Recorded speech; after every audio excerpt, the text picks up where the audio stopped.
గత దశాబ్దాలుగా ఉన్న కాంగ్రెస్లో మహిళా కాంగ్రెస్ లీడర్లకైతే అన్యాయం జరుగుతుంది అని చెప్పేసి ఏదైతే తెలంగాణ పీసీసీ మహిళా ప్రెసిడెంట్ ఉన్నారో సునీత రావు గారు మనతో ఉన్నారు. మేడం ఏంటి ఎలాంటి అన్యాయం జరుగుతుంది? గత దశాబ్దాలుగా మీరు కాంగ్రెస్ పార్టీలో ఉన్నారు, ఎలాంటి అన్యాయం జరుగుతుంది మీకు? అన్యాయం అని అనకూడదండి, అసంతృప్తి అంటాం దీన్ని. Because we rewrite the word అసంతృప్తి.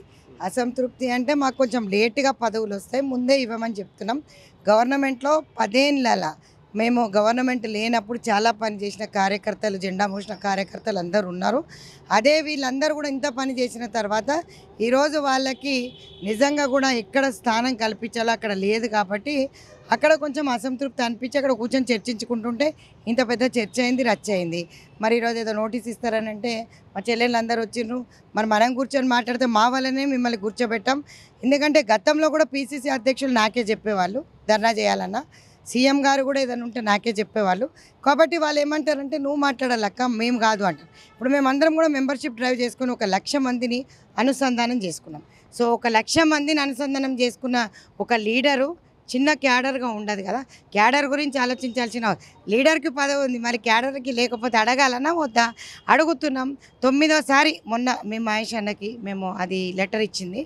సో సర్క్యులర్స్ చూసినట్టయితే ఎవరెవరికో కొత్త కొత్త పేర్లు, కొత్త కొత్త మొహాలు, ఎప్పుడు కూడా గాంధీ భవన్లో కనపడలేదు, పని చేయలేదు, జెండా మోయలేదు, మాలాగా ధర్నాలు చేయలేదు, ఏ రోజు ఏ మీటింగ్లో కనపడలేదు. వాళ్ళకందరికి పదవులు వచ్చినాయి. సో వాళ్ళ అసంతృప్తి అది. ఎగ్జిక్యూటివ్ మీటింగ్ తర్వాత, స్టేట్ ఎగ్జిక్యూటివ్ మీటింగ్ తర్వాత అందరూ ఒక డిసిషన్ తీసుకున్నారు. సరే మరి ఇస్తానంటే ఇవ్వమనండి అక్క, ఇవ్వనంటే చెప్పమనండి.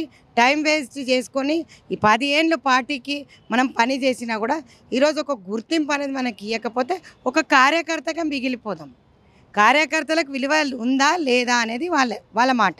అంటే ఎందుకు పక్క పార్టీ నుంచి వచ్చిన వాళ్ళు మంత్రులు అవుతున్నారు, కార్పొరేషన్ చైర్మన్ అవుతున్నారు, మీరు మాత్రం దశాబ్దాలుగా ఇక్కడ కార్యకర్త ఆ స్థాయిలోనే ఉంటారని ఎందుకు అనుకుంటున్నారు? మరి చూసే కళ్ళకి లోకమంతా పచ్చగా కనపడాలని అంటారు. సో మరి ఆ కళ్ళకి మరి మేము ఎట్లా కనిపిస్తున్నామో మాకైతే తెలియట్లేదు. నేను మాత్రం 2 అధ్యక్షులని, పీసీసీని కానీ ముఖ్యమంత్రి వారిలాగా కానీ పెద్దపీట వేయమని చెప్పాను. చెప్తే వేస్తామని చెప్పారు. కానీ ఎవరెవరికో వచ్చిన తర్వాత వాళ్ళు సర్కులర్స్ తీసుకొచ్చి ఈ ముక్కుముఖాలు తెలియని వాళ్ళందరూ ఎవరక్క, మరి మేము పని చేసినా మాకెందుకు ఇవ్వట్లేదు అక్క అని కొట్లాడుతున్నారు. సో కొట్లాడేటప్పుడు వాళ్ళు ఏమంటున్నారు, నన్ను మాట్లాడమంటున్నారు. వాళ్ళ తరఫున వాయిస్ నేను కావాలి. Because A leader should maintain this cadre. A leader without a cadre is waste. కార్యకర్తలు పునాది నుంచి నిలబడిన వాళ్ళు ఈరోజు back bone of the party. So వాళ్ళని నిర్లక్ష్యం చేస్తే రేపొద్దున గెలవడం కష్టం. నిజంగా కూడా అందరూ గెలిచిందంటే చాలామంది మంత్రులు మహిళల వల్లనే అని చెప్తున్నారు. మరి మహిళల వల్లనే అని చెప్తున్నారు కానీ మహిళలకు పెద్దపీట ఎందుకు ఇట్లేదు? రాహుల్ గాంధీ గారు ఏదైతే బ్లాక్ బూత్ స్ట్రెంగ్తన్ చేయండి, women empowerment, political empowerment, social empowerment, economic empowerment గురించి మాట్లాడుతున్నారో మరి మేము అదే అడుగుతున్నాం.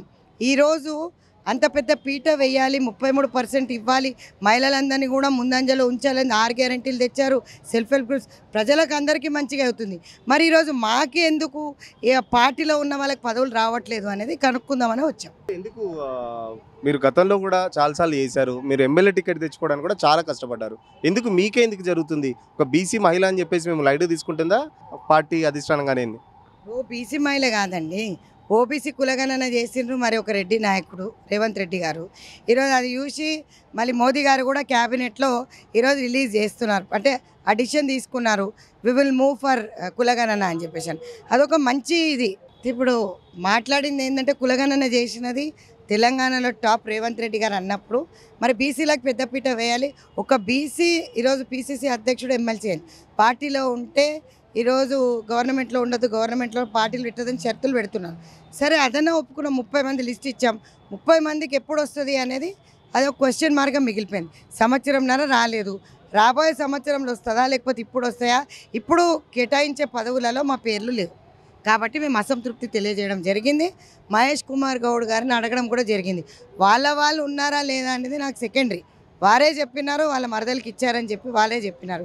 సో మరి అంటే ఎప్పుడు కనపడే వాళ్ళకి ఇవ్వాలా, కనపడే వాళ్ళకి ఇవ్వాలా, పని చేసిన వాళ్ళకి ఇవ్వాలా, పని చేయని వాళ్ళకి ఇవ్వాలా, ఎవరికి ఇవ్వాలనేది గవర్నమెంట్ తేల్చుకోకుండానే జీవోలు ఇస్తుందా అనేది మాది. గత 10 ఏళ్లలో కేసీఆర్ చేసిన దానికి సంబంధించి చాలా ప్రోగ్రామ్స్ చేశారు, మేము కూడా గత 10 ఏళ్లలో చూస్తున్నాం. మీరు ఇప్పుడు ప్రభుత్వం వచ్చి కూడా దాదాపు 16 నెలలు పైన అయింది, ఇంకొక 3 నెలలు అయితే ప్రభుత్వం కూడా అయిపోయే దగ్గరకు వస్తుంది సమయం. ఇంకా ఎప్పుడు మీకు పదవులు ఎప్పుడు ఆశిస్తున్నారు? ఎప్పుడు వస్తాయని మీరు ఆశిస్తున్నారు పదవులకు సంబంధించి? ఏమో ఈరోజు లిస్టు రావాలండి. గవర్నమెంట్కి సంబంధించిన మంత్ ఎండింగ్కి వస్తుంది. 2 లిస్టులు ఉన్నాయి. So there are 2 list, 1 is party list, 1 is government list. So రెండిట్లో పెద్ద పదవులు ఇస్తారని అనుకుంటాం. ఐఎమ్ హ్యాపీ బికాజ్ నోటీసులు అంటే మేము నోటీస్ తీసుకోవడానికి ఇంతమంది చెల్లెళ్ళు వచ్చారు. సో హియర్ నోటీసులు అనేవి ఏవి లేవు, ఏవి ఇవ్వలేదు. పార్టీ షోకాజ్ నోటీస్ ఇస్తే ఏం చేస్తారు? క్రమశిక్షణ చర్యలు ఉంటాయి, ఎట్లా ఇస్తారు? జవాబు ఇస్తానండి. ఎందుకంటే నోటీసులు అంటే మేము అసంతృప్తితో అక్కడ కూర్చున్నది తీసి విజువల్స్ ప్రొటెస్ట్ అంటే ఎట్లా? మేడం మీరు ఎప్పటి నుంచి ఉన్నారు? మీరు దాదాపు ఎంత 30 years నుంచి. నేను చిన్న అమ్మాయిని యాజ్ ఎ లెక్చరర్గా వర్క్ చేస్తున్నప్పుడు కాలేజ్ ఎస్టాబ్లిష్ అయ్యి ఉండే అప్పుడు నుంచి నేనున్నా. బట్ ఏంటి అంటే డైరెక్ట్గా ఇన్వాల్వ్ కాకపోయేదాన్ని. చాలా భక్తి, కాంగ్రెస్ పార్టీ అంటే ఇష్టం మాకు, అదంతే. నాతో పాటు నా స్టూడెంట్స్ కూడా ఇప్పుడు ఉన్నారు ఇందులో, మంచి మంచి పొజిషన్లో ఉన్నారు, సర్పంచ్లు ఉన్నారు.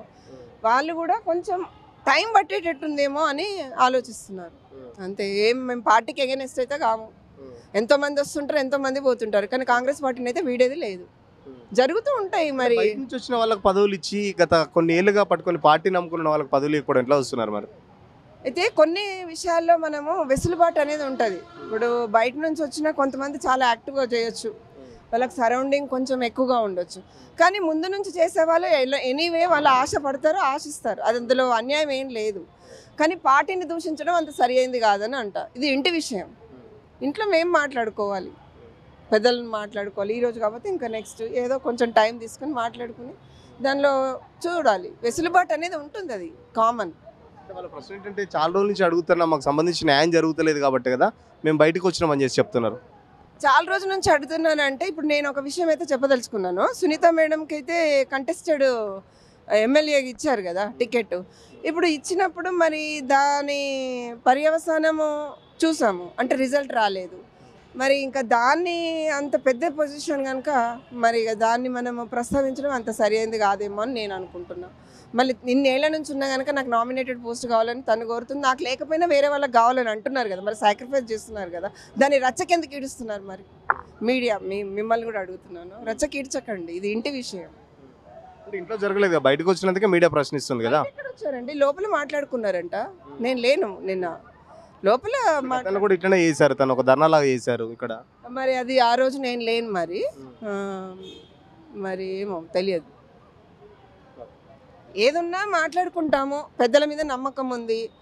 ఈ రోజు కాకపోతే రేపైనా మాకు సాల్వ్ చేస్తారనేది నమ్మకం ఉంది. ఖచ్చితంగా ముఖ్యమంత్రి మీద మాకు నమ్మకం ఉంది, ఎందుకంటే పార్టీ పెద్దగా ముఖ్యమంత్రి కూడా ఉన్నాడు కాబట్టి. ఇటు పార్టీ పెద్దగా పీసీసీ ప్రెసిడెంట్ కూడా గతంలోనే చాలాసార్లు చెప్పాం. ఇప్పుడు ముఖ్యమంత్రి రేవంత్ రెడ్డి కూడా జోక్యం చేసుకొని ఏదైతే ఏళ్ళగా ఉన్న మహిళా నాయకురాలు ఖచ్చితంగా అటు పార్టీలో కానీ ఇటు ప్రభుత్వంలో పెద్ద పొజిషన్లో చూడాలని వాళ్ళు చాలా కోరుకుంటున్నారు.